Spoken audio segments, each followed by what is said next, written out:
Hey, How's it going? good. Okay, I can hear you.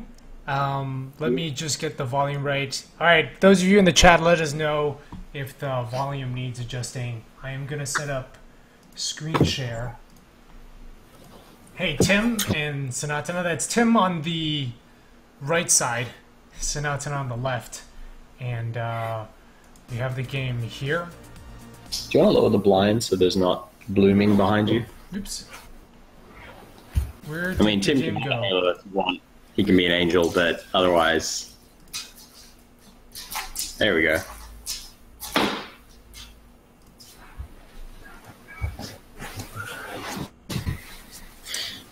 Cool. All right, I had the game open and then it accidentally closed it.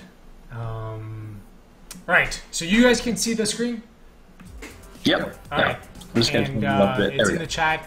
Ishitara says, nice beard. I assume he's talking to... Thank you. Not Tim. Tim's beard is okay. It's... yeah, they are from... You guys are in Brisbane, in Australia. Yep, Brisbane. Yeah. So, Assault Android This is my Cactus. development beard, by the way. So we are finishing the game very soon, so I can get rid of it if I want to. Oh, have you not been shaving since the beginning? Since about a year ago. Since So. about a year ago. Okay. Let me just tweak the volume a bit. Yeah, I haven't been cutting my hair since about 2 years ago. About a year into development, I decided I'd stop cutting my hair. So you're going to have a development ponytail. Yeah, mine's actually like, I don't know if, I think mine's a little bit longer than yours. Mine's like... but yeah, it gets in the way too much. Yeah, I'm looking forward to not having it be quite so ridiculous soon. Right, Assault Android Cactus. You guys have been working on it for about 3.5 years. 2.5. 2.5. Yeah, a Yeah, bit longer than that now. yeah, closer to 3 maybe. Those are 3, yeah. And we met at Tokyo Game Show about a year ago. Almost exactly a year ago. Yeah. Memories, It's, yeah. We were neighbors at Tokyo Game Show. And Tiny and Crab says, holy Asterix, that looks amazing. With the gloves, you look like the 80s hacker dude. Oh, I thought he was talking about... I thought he was talking about the gloves, but no, he's talking about the game. So let's go get started. Right. I have to say, it looks, even back at Tokyo Game Show, I thought it looked really, really good. And you probably, for the whole past year, you've just been getting the, why isn't the game out yet? It looks done. Right? I had that we had like the initial prototype, which was like before we started production. I had people saying, "You should just wrap this up and ship it, and you're done." I'm like, no. We've been adding stuff to it the whole time. It's been, I think part of the design philosophy behind the game was to build it in such a way that it always felt whole at every step of the way. So it wasn't like it was waiting on big feature X or Y for people to be able to tell what the game was all about, which is kind of different to how we did things at bigger studios before attempting this. And we'll see how it works when the game comes out, but it did mean that, yeah, even from the earliest public showing, we showed it at a local developer meetup a couple months in to us working together. And I think we had like 3 or 4 levels that were like not finished, but looked good at the time. And everyone played it and they're like, oh yeah, so this coming out like now? Right. So we've had it for about nearly 3 years of people saying, is it coming out right now? And you, Sanata, you were working on it as a designer? Yeah, before that. That was your role, and then Tim, you were doing all the art? Is that kind of how It started as a. Funnily enough, Cactus started as my learning Unity project. okay. A long time ago. It got shelved several times and came back to it. I did other stuff, and then it'd been on the back burner when I started at Sega and stuff like that. So it's kind of been kicking around as this kind of prototype thing. So. And Tim, was an animator there, and now on this game, like he has on his cards that he's the art and code guy, but he also does a whole heap of the design, and so we kind of share everything. Right. Oh, and you guys are working at the same studio before, which is... Yeah, we met at Sega, Sega Studios Australia. Right. So that was where... Right. Well, let's go ahead and get started with play, and we'll do, I guess, should we do campaign? Yeah. We can, but let's talk about, so like, what's Daily Drive? I'm guessing that's like the Splunky kind of thing. Yeah. With you got one, everybody gets this one a day, and you see how well you compete with others. Kind of, and then is Infinity just like an endless version? Yes, pretty much. Yeah. Right. So Infinity just goes on forever and has increasing crazy escalation. And Daily Drive is a version of that that's compressed down to about 10 minutes or so of gameplay and randomly generated every day. It's actually the only random element in the whole game, but it's the same for everyone. So, well, it's procedural because it's procedural. Yeah. That's right. So it's seeded by the date. Tiny Angry Crab asks, does her face animate during gameplay? A little bit. A little bit. You'll see it like when she finishes when she finishes the level, she has an animated wind pose and stuff. For the most part, she has a full face, but for the most part, there's not really much point animating it. At one point, I think I had her like making she kind of narrow eyes when she was firing a gun, stuff like that. But it was kind of one of those details that didn't actually read. And there is a lot of details in this game. Yeah. Like, it's been a very indulgent game, and for me in that sense. Right. If you jump into because this is the review build, I think. So if you jump into the campaign and do the tutorial, it'll show the kind of intro and set up the game. Right. All right. Let's do that. And I am playing on a Xbox 360 controller. All right. They're telling me to go play the game. People are getting impatient. All right, so we have Cactus, Holly, if you're gonna do Lemon. Yeah, if you're going to do the tutorial, just jump straight in with Cactus. All right, let's jump straight into Cactus, and we'll take whatever... You can pick after the tutorial anyway, so it kicks you back to stage select. Okay. So it's the green level up the top left there. Right. Oh, wow. Yeah, I have to say one thing, like, even at Tokyo Game Show, I actually thought, when I saw this game, I thought it was, like, by some Japanese game maker that had been making arcade games for 20 years. Yeah, extremely well polished, but enough of that. I think I kind of describe it sometimes as a fake Japanese game because it's in the style of what we think the Japanese teams do really well, and it's got like the elements we think the Western teams do really well, but it does often come across as being a very Japanese game, but it's not Japanese. I'm a big white Australian guy. I always feel kind of a little bit uneasy. It's like I'm designing the characters that I like, and trying to make. Yeah, I'm obviously drawing all these strong aesthetics. So people say, "Oh, you're inspired by a lot of Japanese games." Like, absolutely, yeah, totally. But you get that kind of awkward feeling. It's like it's always a hybrid, right? Yeah. It's inspiration and thing, but it's its own thing as well.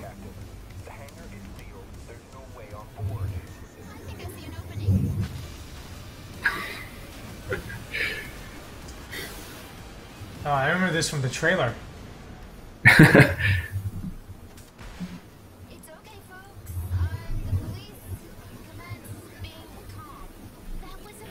This has been fun because it's all quite new for us to get the intros actually in the game. They've been planned from the beginning. I think people can hear the game audio, hopefully. Yeah. They're the game audio. Yeah, people in the chat, let me know if you can hear the audio. It's a little bit quieter than the voice. Oops. Hold on, I'm gonna have to give them a call.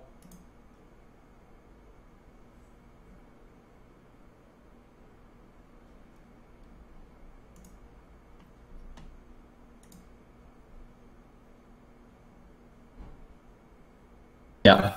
Hey, sorry about that. Sometimes Google. Back again. All right, we are back. The game audio is super quiet, so let me fix that a bit. Let me raise the volume of that. So I think now this should be a little bit better. Okay. Oh, hold on.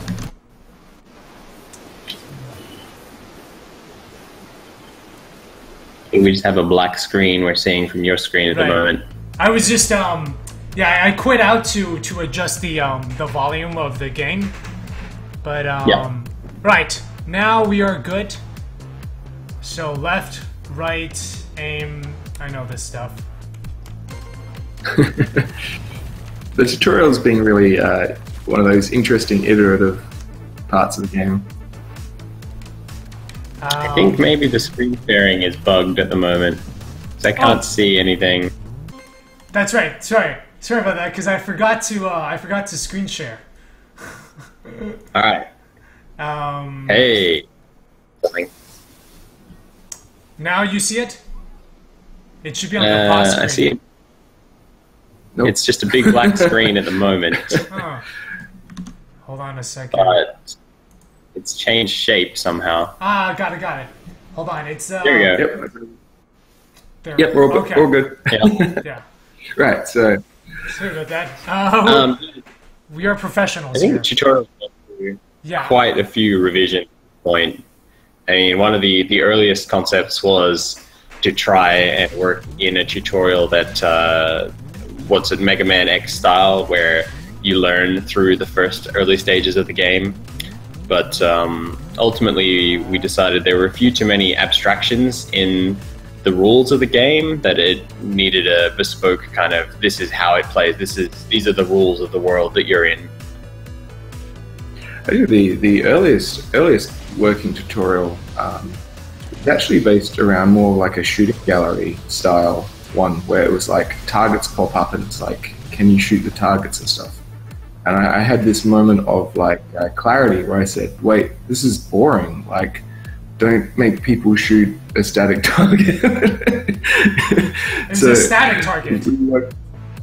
Yeah, like here's a target, boom, can you shoot it? It's like, oh no, this is, and it was technically correct in that it was fulfilling what it needed to do, but it's like versus this tutorial where you're at least fighting enemies and it's kind of an approximation, even if it's gated.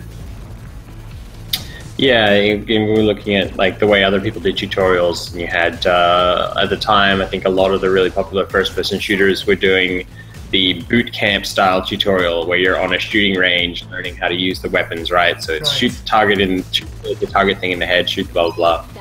But they kind of it didn't feel like the real game. Right. Yeah. And even though this tutorial is gated by, individual screens telling you how the gameplay systems work and forced progression and a lack of ability to fail, it still feels like the game, even while you're playing it. Yeah, it's very much got the speed. Yeah. Oh yeah. I was going to say, this is a very hard game to talk and play at the same time, so I wish you good luck over the next however long. Ship's entire robot workforce is out to get us. Their masters, the 4 section lords, were supposed to be protecting us, went nuts 2 days ago. And you guys share writing duties, or Kim does most of it. I do the game. That just means we're targeted along with the humans. Me and Jeff, we directed all the audio. We did the actual casting through a company in San Francisco. But we Skyped in and did the directing and all that kind of stuff. She's the one who can regain control. Someone, lead the way. Hold on there, space cop. There's 100,000 homicidal robots and 3 kilometers of ship between us and the core. Yeah? Who in their right mind would expect total strangers to follow them into certain death? Oh, right. I didn't introduce myself. My name's Cactus. Oh, nice. So in the normal menu, in the normal game flow, this is the first time you get to see the character select screen. So it's kind of like it takes and then dumps you on the choice of characters. Yeah. Since I played with Cactus, I'm gonna go with Lemon. All right, That's good. Makes sense. great shot. So there's a lot of, I guess, design stuff that goes into the different characters as well. The goal is to make them unique in every way that they can be. So they've got, you know, the visual design that Tim does for each of the characters, but they're very different than the kind of personality that shines through that as well. Where, you know, you select Lemon, she's very eager, good to go, and you select Holly, she's got a kind of reserved element to her, and then that comes through as well in their weaponry is part of that. So each of them has a different set of primary and secondary weapons. Lemon has the spread shot and rocket, whereas, you know, you were just playing Cactus, who has the machine gun and flamethrower. Right. And when you get to the bosses eventually as well, all the characters have their own little bit of story with the bosses, so you get a different perspective on how things are playing out. Oh, interesting. So it's sort of worth going back and playing as the others Ideally. from a story perspective as well. Yeah, it's worth going back and playing them, and it also makes it so that when you do reach a boss and there is dialogue, it feels more like you're playing your character rather than you're just playing the game and your character. That was also like heavily inspired by a lot of arcade games, you know, kind of like the stuff like Death Smiles and stuff like that, where it's fun to replay the game with one of the other characters because they've got a little bit of different dialogue against the, you know, some of the boss fights, and you just go, oh yeah, it's not a massive thing, like you're not seeing a new story, but you do get a new insight, which is nice. Yeah, it's like Street Fighter. I remember playing when you finished them. I forget which one it was, but it had like a little backstory, and it was fun to play through the entire game just to see what happened with everyone. The thing that always I remember this game was you were talking. We had the conversation, me and Sinatan, about how like from a design standpoint, you wanted to sort of encourage players when things were looking the worst to play the riskiest. Because I remember I'm a big XCOM fan, and it's sort of when you're playing like Impossible Iron Man, the strategy is just to like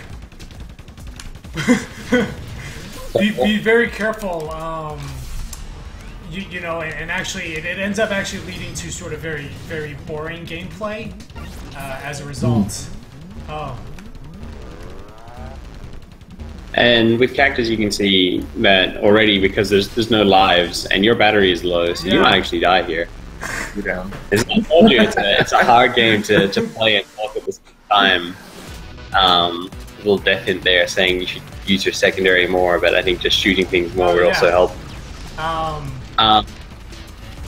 But the way that it works with the battery is that it's constantly draining. No matter what you do, it drains at the fixed rate.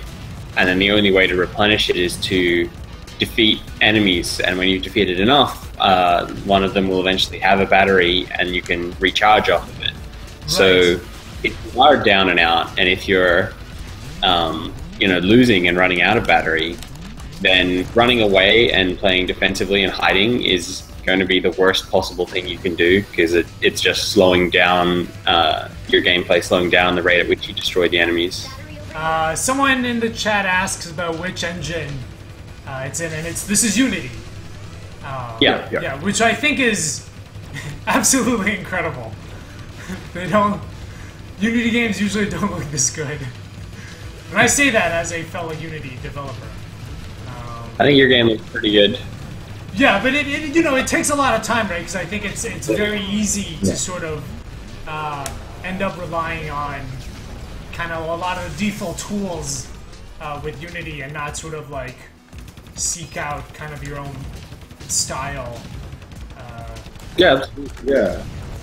I think that's there's not a lot of games that look like your game in Unity either. You know, it's that element where you go on and try to.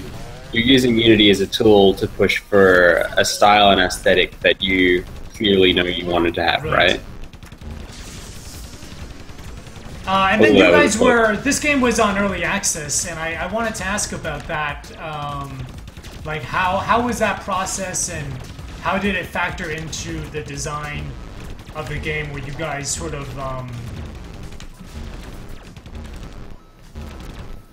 I think that. Oh, you can die again. Where is the battery? Fine. Oh, I got There you it. go. Yeah.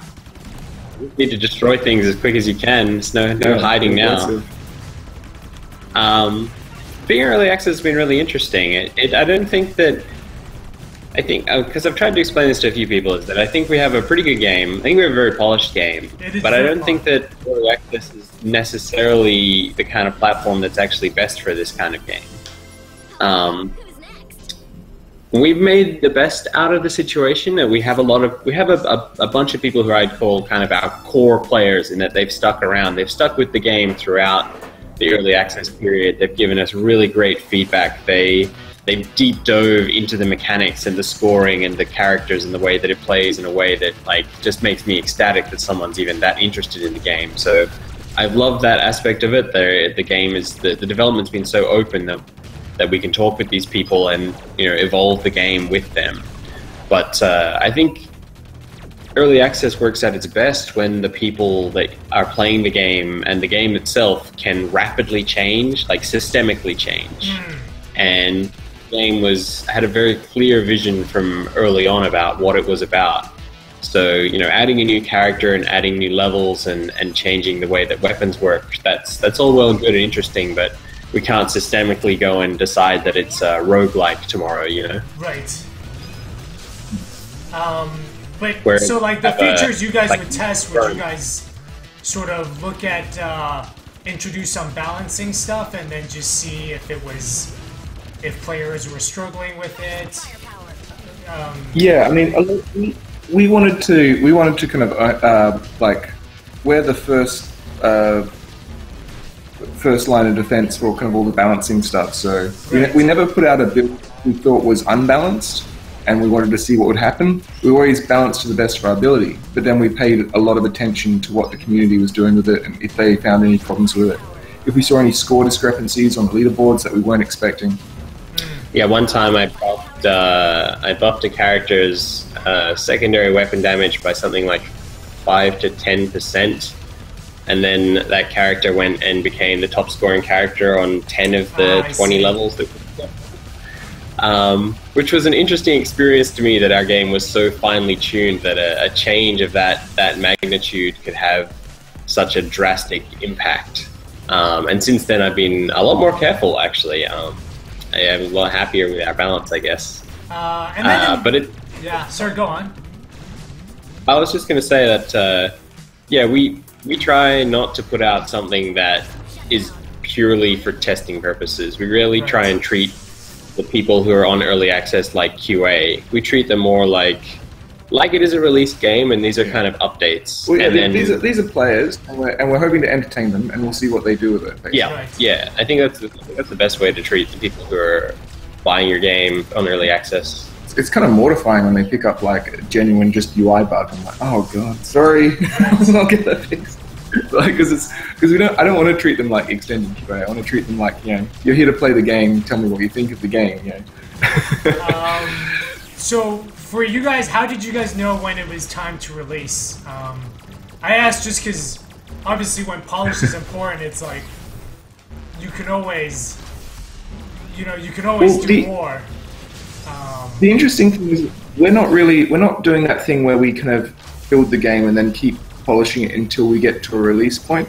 We've always had like a hit list of content that was going in, and so the game's ready to release because we've got all the bits in it. We've got all the levels. We have the cutscenes have just gone in. We finished all the tech stuff. It's it's more like the. I think it's also that just quite a lot of content in the game that's different than the way we originally envisioned it. Like it's the amount of content that we always wanted to have. We wanted to have the campaign that was kind of long enough that it made sense, 25 levels with this many bosses. But early on, for example, a lot of the level design we were thinking of doing was a lot less dynamic and turbulent than the stuff that's in the final game. And feedback from people, not necessarily what bugs they found or what balance issues they found, but what people found really interesting in the game was fascinating, because it gave us a strong idea on like which direction to take, what elements were important to try and accentuate with the rest of the content we were building in the game. And so you have a lot more levels like this one where there's a really strong theme. This one's all about light control and enemy types in different states, right? So when the lights are out, the enemies are crawling up over the edges. When the lights are on, you've got the drones falling down and the bombers. Which might sound fairly minor, but then it gives you like a direction to take the rest of the game, right? Is this idea that every level has an identity the way that this level has an identity, because that's what people really responded to and really connected with. Tiny Angry Crab asks about the paucity of variety and power-ups. How do you guys feel about that? I guess he's saying there's like how does the power-up structure work?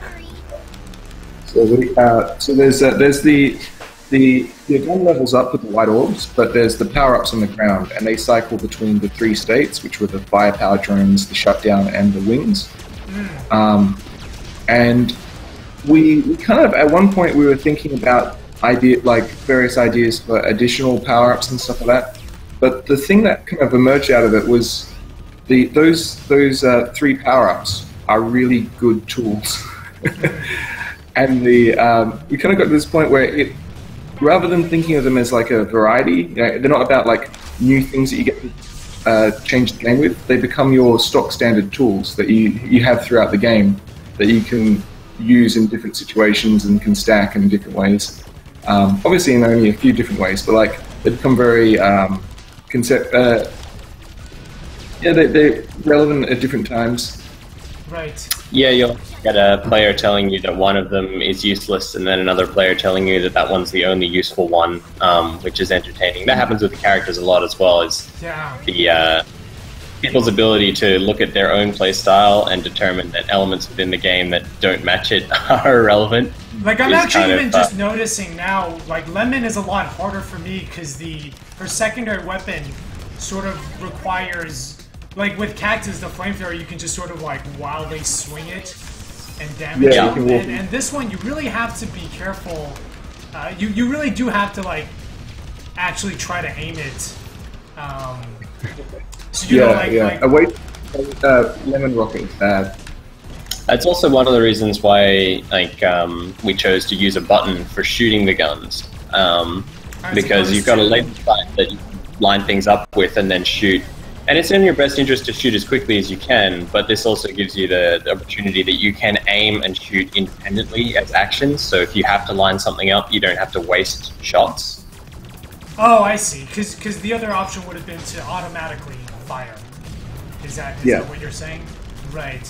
Yeah. Yeah. A lot of people ask about. Which is important for the, especially with a secondary weapon, where in this case it's sort of limited. And then it switches back, right? Yeah.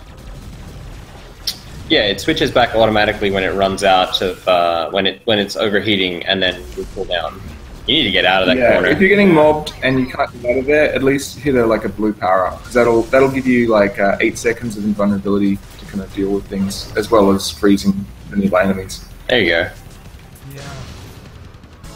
But I was talking, which is why. Yes. Yeah, no, this is the Yeah, because you get. So what I find is that when I talk, I get comfortable about kind of like, I just move the sticks around and I shoot, and you don't pay attention to power up positioning and timing and enemy spawns, and you kind of eventually get caught off guard. So it's a very hard game to think, talk, play, and do all of that at the same time. One of the kind of tenets of the game is I actually wanted it to require attention.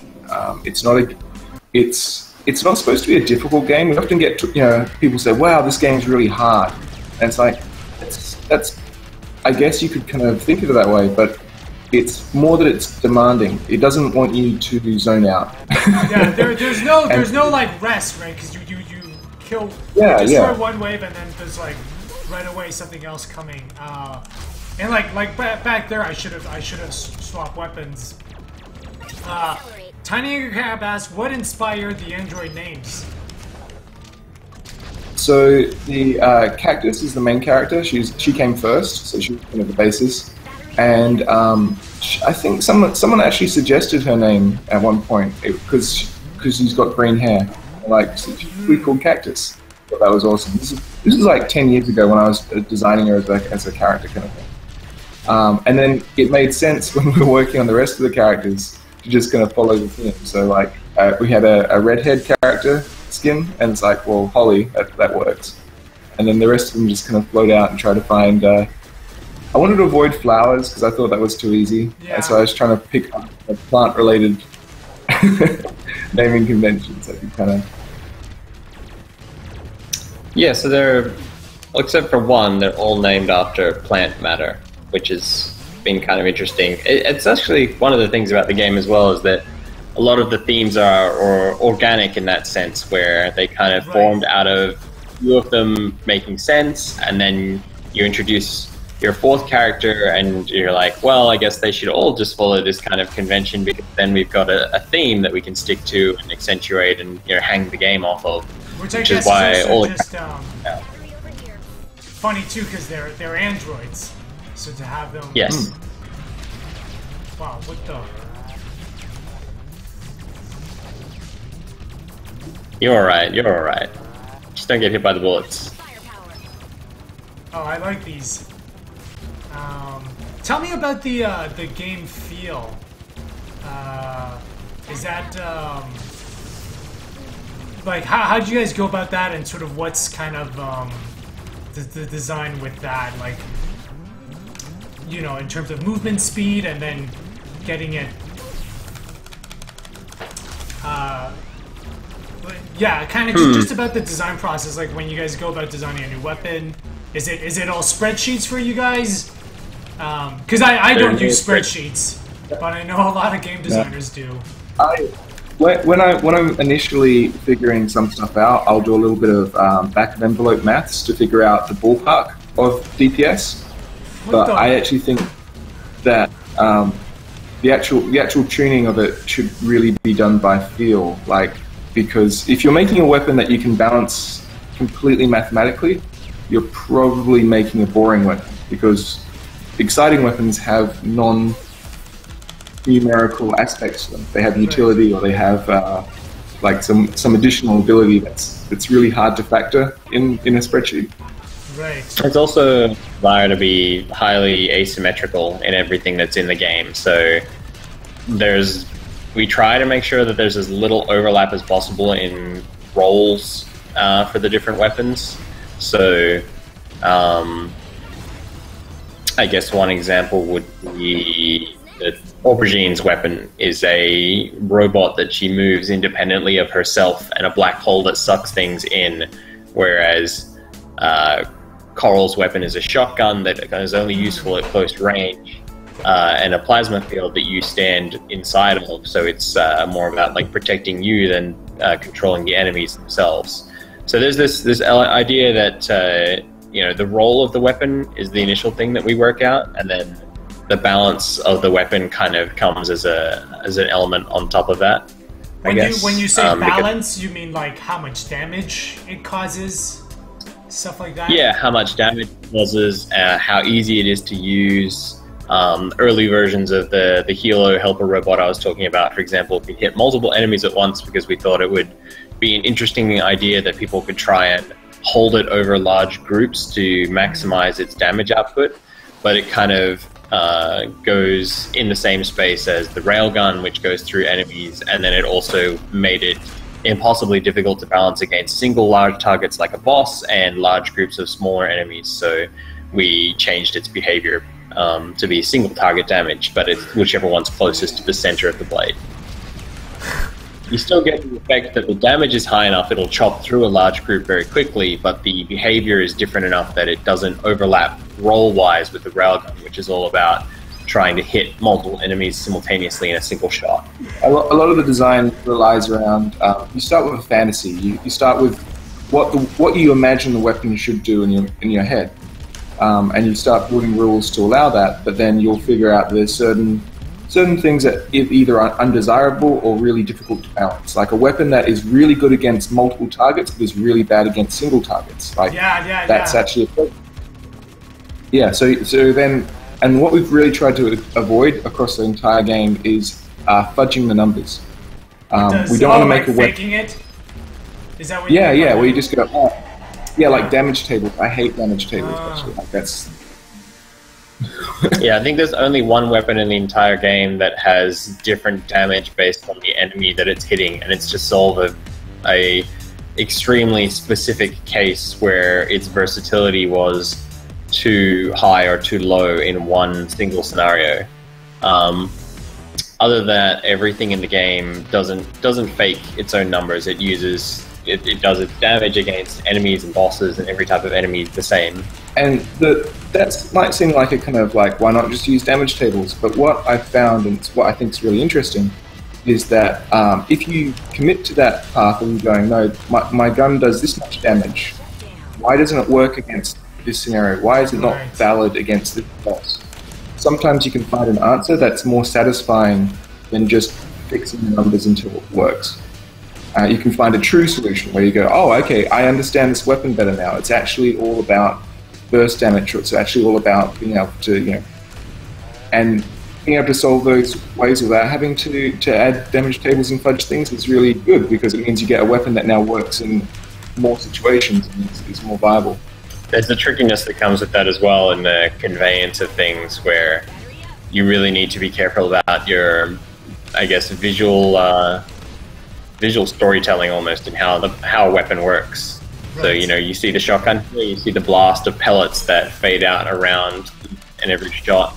Whereas if it's hitting an enemy, those pellets don't exist. And actually, a pellet is drawn for every damage potential that the weapon can do. So the more you see flying out being unutilized, the more you're that's inefficiency with the weapon. And we try that with every weapon, where the actual number of bullets that they're shooting matches up to the damage that they do in a 1-to-1 ratio, so that you can always tell more powerful or doing more damage when you see more bullets, more chaos. Yeah, like this is less damaging, but has less bullets in the air. Right. Someone, Bruno Fairrayam asks, what are do you have personal androids you guys prefer? Yeah, I mean, I play all the androids. I think they all have their strong features. I like Holly. She's Holly. I haven't played Holly yet. Yeah. She's got a seeker gun, which makes her quite friendly to new players. But she's got the cannonball, which is this really slow-moving projectile, which is really fun to use. You can kind of bowl over enemies, and it's really hard to maximize. So she's kind of So thinking about her character, definitely a more advanced player. Of the fighting force, she's definitely the kind of more complex one. Coral's my favorite character, because I enjoy hyper-aggression that she has in a game that's already hyper-aggressive. She takes it to the next level. Yeah, because you really have to get in there. You can't sort of with Cactus, you can sort of kind of be running away and shooting, and with her you're right in there. She's kind of like Steve Viper in Street Fighter, where the character is best played when you're on the edge of defeat all the time, but also just rolling over your opponent. The interesting thing about Coral as well is that the shield, you need to maximize the shield, but you can also use it to get yourself out of trouble once you get up close to enemies. So you have this really odd gameplay of, you want to get close to enemies, but you have a way to push them away when you need to, which no other character has. It's kind of cool. I like that kind of back and forwards to a gameplay. And the secondaries cool down quite quickly, so you can use them every couple seconds, basically. It's also they have to cool down I think a third of their meter, but you can then use them early, and then you just get a lesser effect. And some characters really benefit from using that. You don't wait for them to cool down; you just use them for a moment.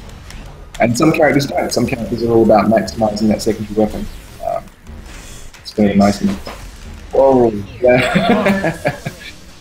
This level's all about trying to test your ability to deal with sudden crowds.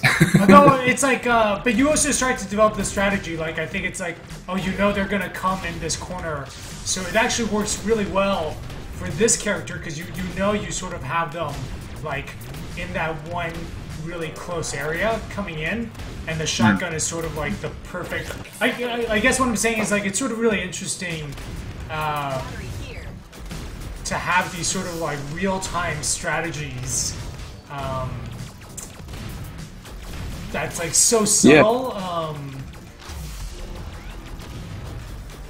A big design goal actually was I don't like when there's a lock and key kind of solution where you say use this weapon to defeat this enemy because it's the best or it's the correct thing to do.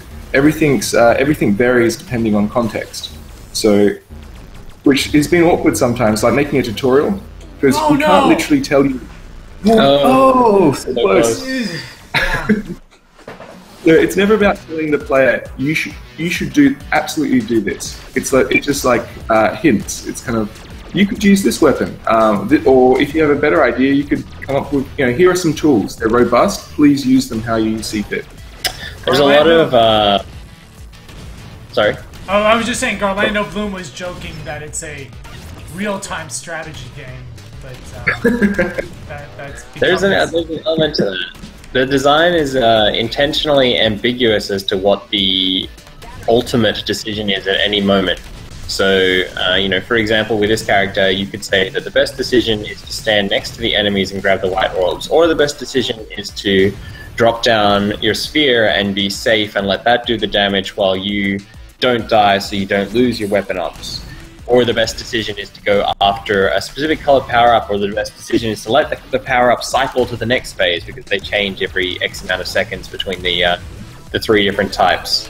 And strategically, and obviously the best players in the world of the game have kind of worked out what they think are the optimal decisions, but even at an S rank level, which is like kind of the game's top ranking, I do things differently than someone else who plays the exact same character and gets that ranking, because it's intentionally ambiguous as to what the ultimate decision is. It's a lot of it's trying to make it so that in a game that's very, I guess, distinct about victory conditions, there's this element of your own playstyle mattering more than the game's rule set.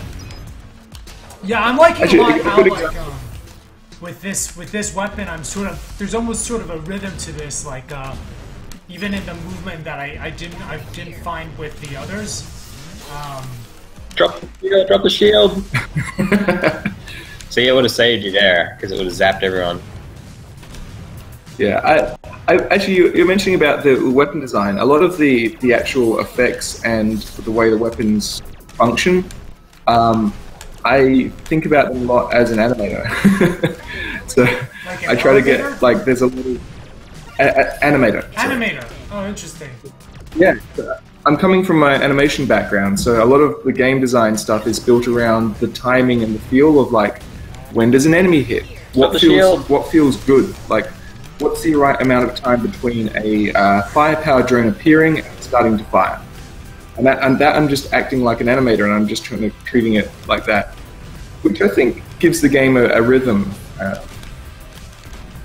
You're going to get it this time. I believe in you, Willie. I'm doing well. There's only 3 left. Yeah, it is very tiring. Like, there's no time to rest. Go with Cactus and take a crack at Embryo. I reckon you can do it. Let's do so. Do I do stage select to? Yeah. Oh, Android's like. Wait, let me just catch up on the chat. Beans, my name loves you. He says, I like your approach. Distilling everything down to raw numbers seems to take away the fun. Which is kind of what you guys are just saying. And yeah, Garlando Bloom talks about kind of looking for unexpected results from the rule sets. I guess this is really interesting to me because I'm so used to puzzle games where the execution is very much removed from the rules, but here it's like you have this like such a messy design space where it's like I was just like, man, it feels great to walk back and shoot, and it's really hard to like quantize that. Yeah. I think Portal is a great example in puzzle games of something that uses a lot of similar design principles, though. But even the movement, they like what I'm saying is when you do that thing that pushes you and makes you jump in Portal, you know you're on a defined path. Like you know when you jump on that thing. I would say like there's a lot of puzzle game aspects to Cactus, funnily enough. Like, but it's all rapid. It's like a puzzle game where somebody else is constantly stealing the pieces and adding new ones, and you're on your feet. Yeah, and it's this constant. Like there's just so many things you're thinking of at the same all the time, and it's constantly changing, and you have to sort of like make sure you're also just fast enough to do it.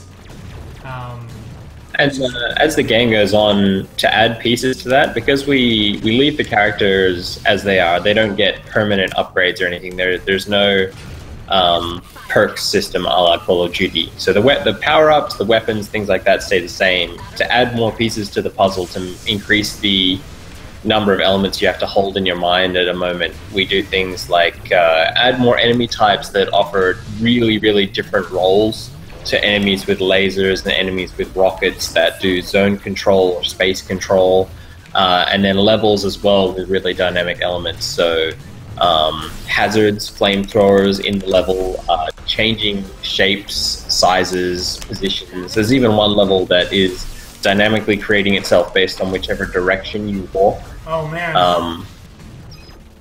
Because we thought that having a core set of rules about your character, your weapons, your power-ups that never changes lets you have, like, eventually you work out some knowns from that, some constants that never change. And then you're dealing with the chaos that the specific level chaos is kind of like its own, like you're saying, a puzzle, right? So the game is at its core an efficiency puzzle, a damage efficiency puzzle, and then it's up to you to figure out how to maximize your efficiency. And you're also getting better at sort of, part of it is too, there's like pattern recognition of noticing what the weapon, like, with Coral, recognizing the shield, because that isn't explained. Like you sort of have to do it, and then while everything is going on, you know, watch to see what that is doing. Yeah, and like we try to give weapons and abilities and everything as much nuance and multi-role as kind of purpose as possible. For instance, the wings, we don't explain it anywhere, but you get a slight damage reduction. Every third piece of damage is discarded when you have wings. This is the wings. And is this what you're talking about when you say wings? The two things beside me? No. The wings are glowing yellow that make you go fast. Oh, okay. Yeah, the yellow power-up. And part of that is because when you have that extra speed, we felt like the fun part is moving as fast as you can and actually flying around into danger. But without that added kind of evasion bonus, there was this element where the fun way to use them was too dangerous. It was leading to too many deaths. So by doing that, we kind of make it so that now you get the speed, you get the sort of evasion, and you're encouraged to play even more recklessly. It also means that, like, in terms of the three power-ups, they form this nice little triangle. The blue power-up is the most defensive. It literally gives you invulnerability. It shuts down all the enemies. The red power-up is the most offensive. It's about just maximizing your damage output. And the yellow power-up is somewhere in the middle, where it gives you mobility, which keeps you alive, and also has this defensive bonus to the fact that you've got evasion. So it kind of helps push everything around. And to come full circle, the shutdown power-up, when enemies are shut down, they take more damage. So it has an offensive side to it, even though it's not an offensive power-up. And they, was the battery mechanic always present from the beginning, or like how did that come about? So the game had lives at the earliest stage. It didn't. It was intending to have lives. So it was going to be based. It was all this. Well, there was a counter at one point. You didn't do anything. Yeah. it was never hooked up. It didn't That was end. the plan. Well, the game didn't have like actual gameplay systems and things at that point. Like there was no clear screen scoring and all that ranks. But basically, yeah, the concept was lives, and what we kind of noticed very quickly was like some of the behavior you were doing just before, when there was that one turret in the center, was that when people felt threatened or in danger in the game, they would play really defensively and hide in unused sections of the map. So you would sit in the bottom left corner and wait for the enemies to come to you and shoot them as they came to you, right? Right. Which is a totally valid and safe strategy if your goal is not to die. Yeah. And a lot of computers actually have that. Like a lot of the ones that aren't just a little square box, like Geometry Wars or whatever, works around it by making the play space small enough that you can't hide anywhere. But even still, you spend all of your time running away from the enemies to be safe and shooting them as you do so. And what we kind of worked out was that in the Japanese games that are really, really fun, the shoot-'em-up genre, right, where it has the pushing screen and it has this element of intensity to it where your only option is to fight all the time. You don't get the option to not fight. We really liked that feeling, and we didn't like so much the feeling that you could just sit in the corner and play boring and play safe and were rewarded for doing so. The idea that the game would be like at its most fun when you're shooting everything, but the game would be easiest when you're sitting in the corner is kind of sat wrong with us. So we came up with this idea of time, checkpoints, battery, however you kind of, at the time we were thinking of different ways to do it, that you would have to defeat the enemies in order to stay playing the game. And then what if it was a pickup? So it's not just an arcade style checkpoint where, you know, it's time extension, but it's actually something that forces you to move in the level, because otherwise you will just fail. I see. And it just... Yeah, it was a really interesting design thing because we started with the need, which was that we knew the exciting way to play the game was to run around and actively engage enemies like a madman. But when people felt threatened, they just could opt out of that. And like, we started with the design need of how do we stop people from being able to opt out of that? And it was a really interesting design challenge because to think of it from that way, we didn't start with like a fiction or a concept. It was like literally we need a mechanic that does this specific thing, and so everything was on the table. We had all these different ideas, and yeah, like Nat was saying, the power up was how it formed. But it was interesting to start from that blank slate point. You should try Holly. You haven't tried her yet. That's right. I'm gonna do one thing I wanted to ask too was, have there been other characters that didn't end up making it, or are these the ones that like what's in the reject pile? There's a bunch of weapons in the reject pile, but there's no characters specifically because it was always easy to retrofit a different weapon onto a character. Well, none that we took to any kind of meaningful stage, I don't think. Oh, interesting. Holly seems like she's really easy at first. Yeah. The seeker means that you get like a heap of efficiency off a primary weapon. It makes it. You can kind of just concentrate on zoning and looting. But then her secondary is a very slow-moving, high-damage, hard-to-use weapon. So you kind of have to get a nice lineup on that, and it's a single shot as well. So you only get one chance when you use it. It's great for taking out an unexpected heavy enemy though. That's kind of my favorite bit about it. You can just make it into. I mean, we got a question about that once. Someone was asking, when I use Holly, instead of aiming across the stage, I just run up to the enemy and put the cannonball point blank against them.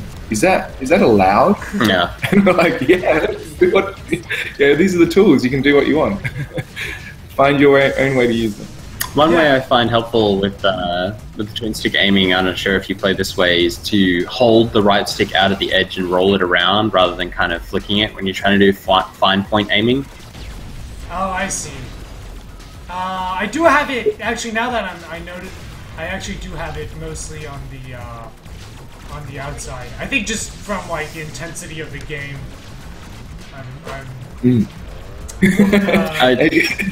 Edge of the thumb. It is very hard to play and talk at the same time, is my experience. I'm impressed. Yeah. I was actually at PAX. We played it live on stage at the Polaris booth, and the host there, she played the game while talking with us about design and the game, what it's all about, and like still managed to crush through the first world, which I was super impressed by. We're doing co-op. I had her back. Yeah, you did have her back, but it terrifies us when people say, "Oh, we'll just play and talk about it." I'm like, well, maybe we made a bad game for the streaming era. We've had streamers who have literally like trailed off and gone slackjaw mid-sentence when something exciting happened, and there's just like this period of dead air. Yeah, I had this one question I kept wanting to ask and I keep forgetting. Oh no, I was gonna say it was funny the blue power up that Tim was talking about, because when you described it as the most offensive, and I actually think it's the most offensive, like even more than the red power up, right? Because you just go through and wipe out everyone when you trigger. Yeah, and it's opportunistic as well. Because if there's one enemy on screen, it's not very offensive at all. But if you have the means to take out enemies, it's great. Whereas the red power-up will stick around for 30 seconds, so you've got quite a long time to make use of its machine gun properties. Cannonball that guy to the face. Well done. Yeah, that's a tricky shot to make, though. You shot that right around the edge, and the cannonball's got quite a wide hitbox. So it could very easily just hit the wall, and then you get no damage out of it. Yeah, I did lose the first one, right? Actually, it's heartbreaking watching people play against like the boss, and the lemon player will fire 4 rockets, and they'll all sail past Embryo. I'm just going, oh, that's a lot of damage missed. Yeah, it can be very brutal. Yeah, and I think it's like even though Holly is I think not necessarily the easiest, but like the most efficient one, I can say definitely Coral is the one, my favorite, just because I love that the shotgun feel is so that you get into that rhythm of walk forward, back, walk back, which is really fun. It's sort of interesting that you get that from the weapon. That you end up having this, like, I don't know if that's how you play with Coral. No, it's definitely a rhythmic thing, because she takes like 1.24 seconds to fire, I think. I think it's straight on 1, actually. No, because 2 shots lines up exactly. Oh, 1.14. No, that's Shiitake. Oh, is it just 1 for Coral? Yeah, Coral has 1 have a little bit more time. Yeah, because she gets, she can miss 1 and then still keep chain, but she's got half a second buffer. It's a tight enough time that it's like a very short window, but it's this moment where between each shot you can kind of think, and then you take the shot, and then you think again. If you know what I mean? Yeah. Oh, you need to get over the battery on the left there. Bad. Run for it. Oh no, it's flashing red. So close. Should fight the boss with Coral. I think you could beat the boss. Yeah, go on. Do Coral. Coral. I believe in you. Beat the boss. I am. You threw it. So my top tips for beating the boss is get as close as you possibly can and use your secondary as much as you can. Yeah. Although Coral's funny for that, because you'll send the bullets everywhere. It'll be fine. He'll be fine. Rats. Sneaky, filthy rats. So you can see, yeah, she's got her own little bit of dialogue. Oh, get close. There you go. Okay. Don't run away. Don't show fear. Hey, at least I've got a battery. I think the last one I didn't even get a battery out of the box. Yeah. Don't forget to grab that power up as well when you can. Oh, right. Yeah. But keep the momentum going. You got it right. Yeah. There you go. 2 batteries down. That's two of 6 phases. It's funny, like people struggle so much with Embryo, and then once they'll get used to it, they'll just kind of roll them as a warm-up exercise. It's really interesting to see Getting that. close. You're too far away. Yeah. Can't let him Lemon dominate bully. you like that. Girl's still a little. Get in there. She's still a little too gutsy than what I'm used to. There you go.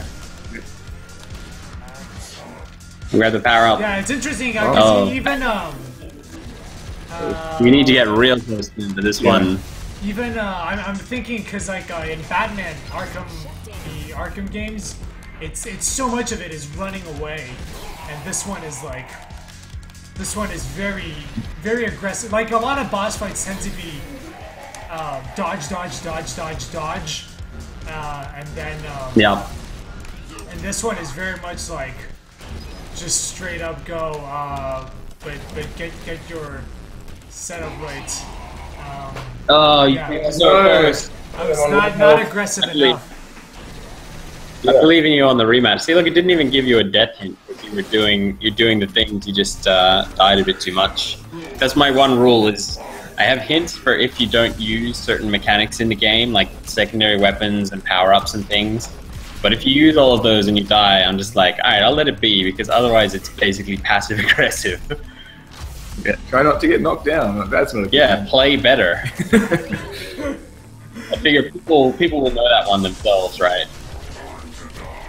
Wait for it to change. All right, it's blue. Grab it. You shall destroy him. Yikes. Yeah. It is. I blame it on the talking. I blame it on the talking. We'll just shut up for a while. He's getting destroyed.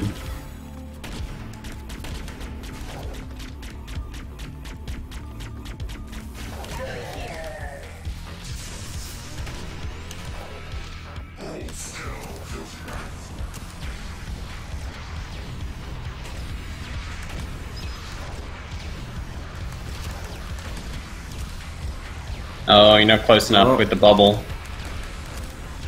You actually have to get, like, dangerously close to place that thing.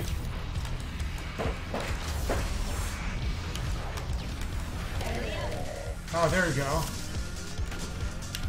Alright, Come well, this on. is a tricky one.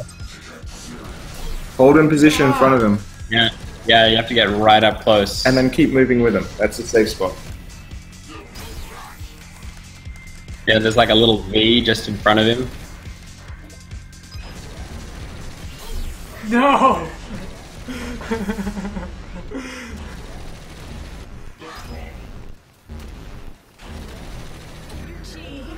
Oh, but you're dodging better now. See? This is a Probably hard wait. game. This is a hard game. There's an expectation of people dying a few times in this game. That's our goal is not to have a game in which you never fail, which is an interesting thing to admit. Like, you know, ideally you want to teach people all the tools to the extent that they never feel like they failed because the game was unfair in any way. But I'm okay if someone comes into Embryo and dies twice and then beats him, because he's tough. He's actually genuinely difficult. He makes you use all the tools you've learned to the best of your ability. I want to give this daily drive a go.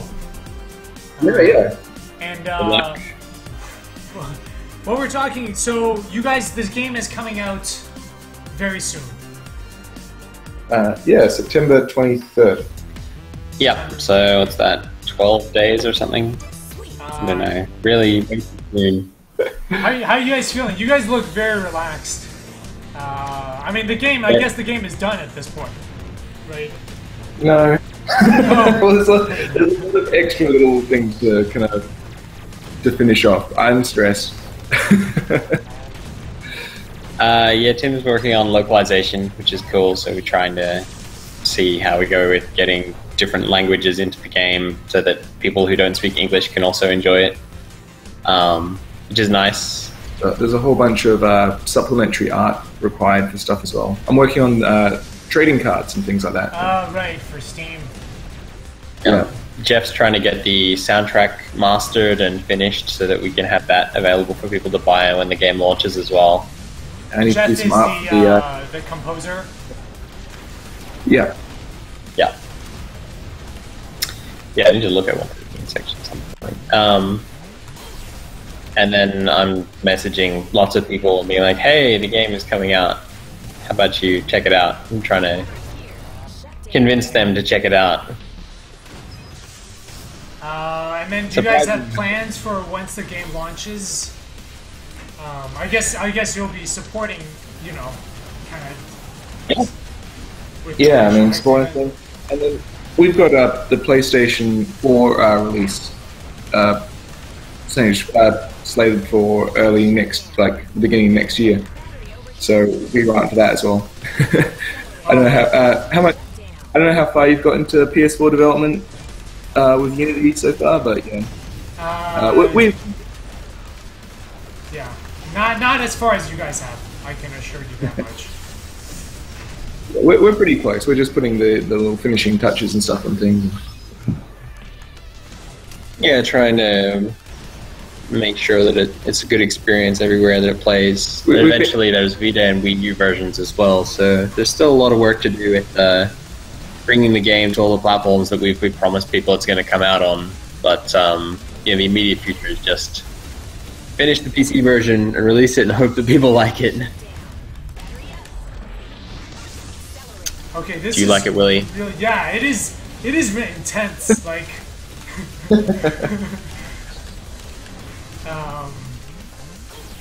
you're playing well. You're on layer 3. Yeah, now it's sort of like I'm really glad when there's a ton of enemies, you know, because sort of that's actually a lot easier in a way. Yeah, when there's few enemies, you're kind of being starved, right? Yeah. Like right now, you're trying to find this one guy, and he's kind of wrecking you. You need to get closer. There you go. Yeah, that enemy type, the blue guy, the green guy with the little fish. He's basically our version of a enemy with regenerating health. It came back to that thing that Nat was talking about before about being really clear with the direction. Is that we could make an enemy that just recovered their hit points, but it's all visually clear. They protect themselves with little units.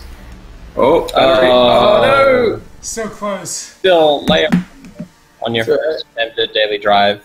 That's pretty good. Oh, my arms. This is the first time I think on the stream I've gotten really sore arms. But yeah, so anyway, what was the date again? You said the release. I heard it, but then the game. September 23rd, so 11 days our time, 12 days your time. Okay. Yeah, well, because we live. You live in the future. Yeah. Yeah. By one day. Yeah, I think this is a good place to end the stream. Thank you guys so much for coming on. I think the chat got a little carried away with the witness, but yeah, this was a really fun. Yeah, it was kind of sort of. I feel like I've been so much in the puzzle design space, and even in my game, I'm like, movement is. There's sort of it's very basic, but it doesn't factor into my design space, whereas it feels like it's a big chunk of like you're in very murky waters as a designer, which is very interesting to think about, you know. Like I don't think about stuff like rhythm, except in the very abstract sense of like level pacing, whereas for you guys it's like this moment to moment thing that ties in and then on top of it there's like all the damage. This is a really sad screen to be it on. Yeah, I think we should be. Yeah, there's like a special secret song on this screen and everything that's very, very amusing to me anyway. And we got all the concept art. very cool. Yeah. Wow. So and that was part of the game as well. Is that as every time you finish a level, you earn a few credits, and that unlocks some of the extra stuff. So it's all just additional kind of, but it helps round out the game. Give you you get the codec will unlock as you reach different levels. It'll add new enemy types and stuff. Right. I mean, I like that it's not sort of like forced on you during the game, unlike Assassin's Creed, where it ends up just being this like somewhat annoying thing you have to keep going out of your way to collect. But it's a really nice kind of way to flesh out the universe. But yeah, well, thank you guys. Sorry, go on. I was just going to say, like, the point of the game is to play it and to enjoy the game that it is, and then the bonus content is a passive thing that you get more of and you benefit from by playing more of the game, the real game. So it's definitely not that. I feel like Assassin's Creed stuff is kind of this weird carrot where it's like, oh, climb 50 buildings because climbing 50 buildings is the point, even though the game is there and the game is the point, but also we wanted something else to do. Whereas in Cactus, it's like, no, play the game. The game is the only thing that's actually there for you to enjoy because we think the game is good enough. And then these other things will just be there for you when you've played a bunch of the game. Right. And I love that it's just, it sort of reminds you of Tony Hawk Pro Skater, where it's like, it's just boom, boom, boom, and then sort of, you right away, and it's the most exciting part of the game is the game itself. But yeah, well, I wish you guys all the best with the launch. Yeah, I can't. Yeah, just really excited for you guys. Thanks, Willie. Yeah. This has been really fun. And will I see you guys at GDC next year? Hopefully. That'd be good. Yeah. We'll see. Is that the next event that you're going to? Because you're on a hiatus at the moment, right? I am going to. Ishitara says, "Good luck and make money." I mean, hopefully. I am. Yeah, I am. I'm going to TwitchCon. Oh, cool. Is it next week? 2 weeks from now. Just because I get on Twitch right now. Yeah, it's been really fun.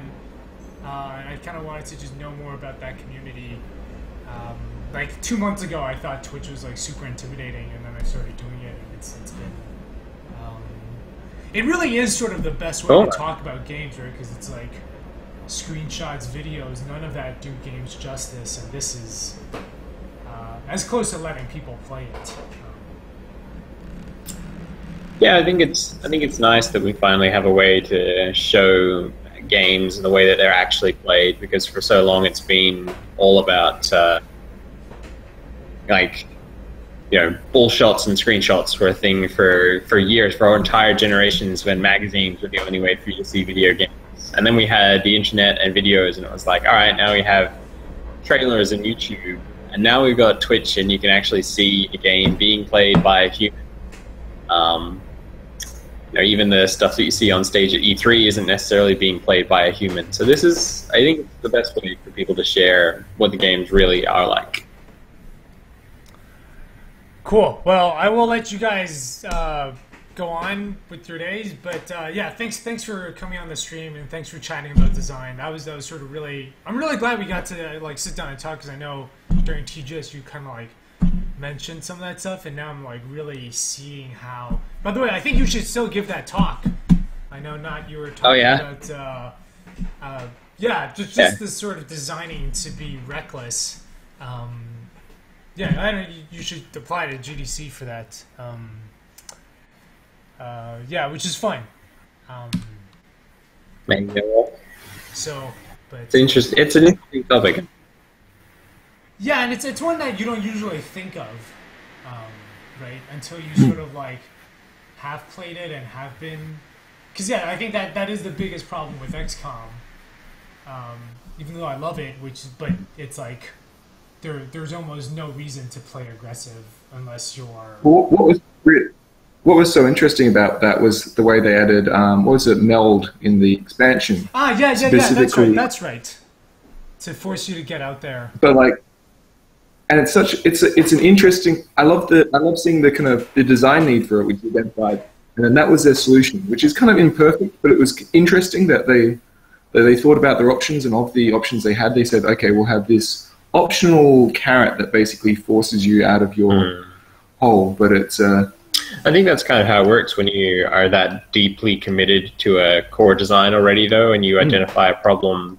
You can't often, anyway, in my experience, solution is imperfect like that, and you kind of it's better to accept that a lot of the time, and then find the best imperfect solution, because you can't always go back and recreate your whole design system. You can't remake your whole game if you find a problem 2 years down the road. Yeah. Or how do you avoid not screwing over the XCOM gamers that like moving one square at a time and putting it over? Like, for them, that is the game. I'm playing a careful strategy game where I don't make sudden movements. If you made the game that you suddenly turned it on the head and said, everyone's got a life meter, you die in 4 turns, there'd be people legitimately outraged because you'd taken the game that they liked off them. So it puts it in a version. We had the luxury that it was early enough in the game that we said, yep, if you don't like the battery, you're not going to enjoy Cactus, and we'll have to deal with it. I think now the way it's implemented, it feels very, very organic. I mean, even just the theme of it, right? Like androids, batteries, but the way it sort of, I mean, it's very clear that it was implemented early on, because it's like everything is now the game is built around that. We really are massaged that everything has to take it into account. Cool. Right. I will. Well, thanks for coming on, and I will see you guys around, and all the best with the launch. Thank you. Bye, everyone. All right. Bye-bye.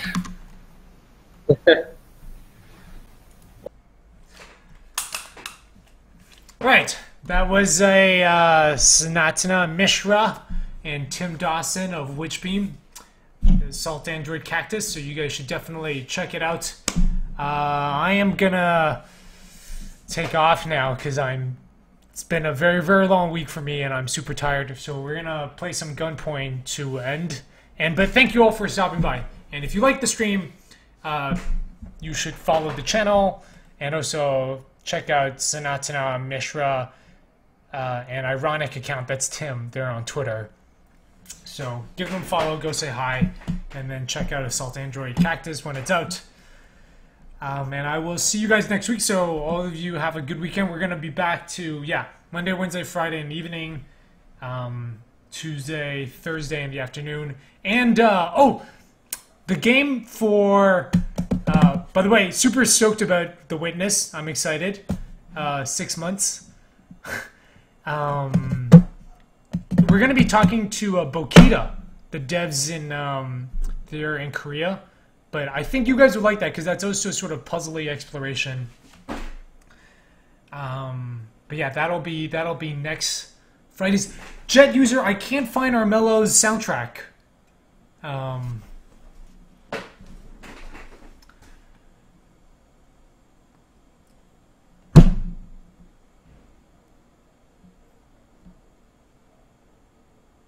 6 months from 6 months ago, so now.